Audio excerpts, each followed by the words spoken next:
Salut les amis, c'est Paolo. Bienvenue sur FastProg.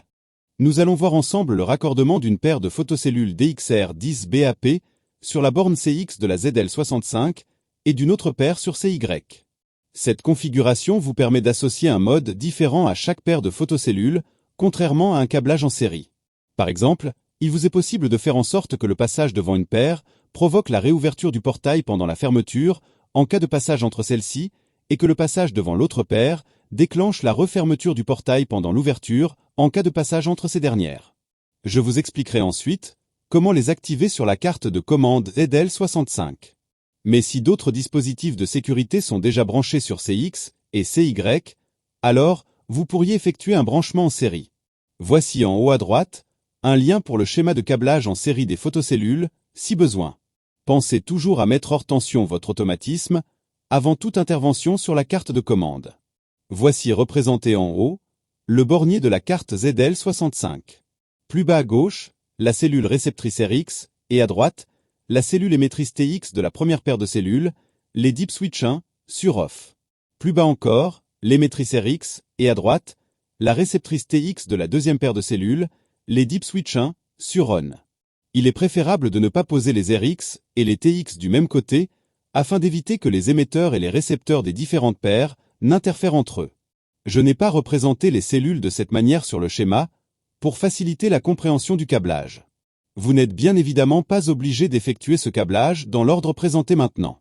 La borne 2 de la ZL65 doit être raccordée à une borne out de chaque RX. L'autre borne, out d'une cellule réceptrice d'une paire, ira sur CX de la ZL65. Et l'autre borne, out de la réceptrice de la deuxième paire, ira sur CY. La borne 11 de la ZL65 aux bornes 11 de chaque photocellule. Et la borne 10 aux bornes 10 de chaque photocellule. Et voilà, le câblage est terminé. Il nous reste plus qu'à activer les entrées grâce à la fonction F2 et F3. Comme vous pouvez le voir sur la vidéo, il existe 6 différents modes de fonctionnement.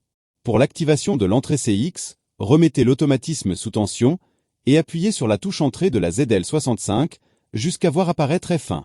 Puis appuyez sur la flèche de droite pour atteindre F2. Appuyez sur Entrée, l'écran affiche Off.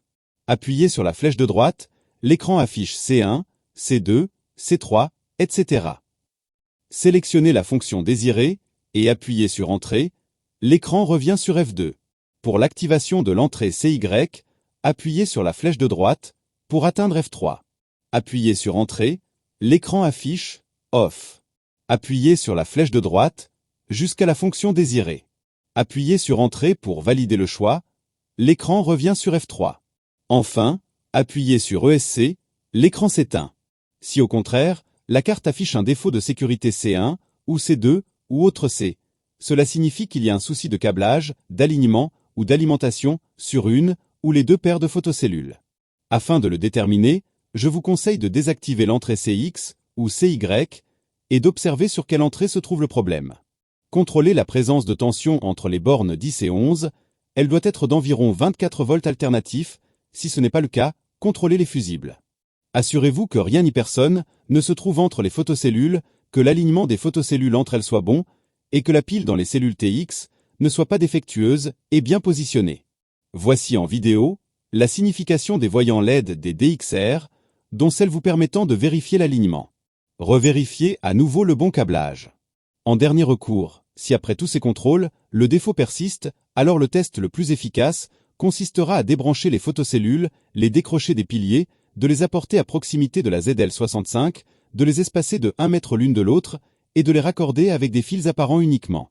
Cette technique vous permettra de déterminer si vos photocellules sont défaillantes ou pas, puisque vous ne pourrez plus avoir de doute sur le raccordement ou l'alignement. Et si à la fin tout va bien, alors parfait.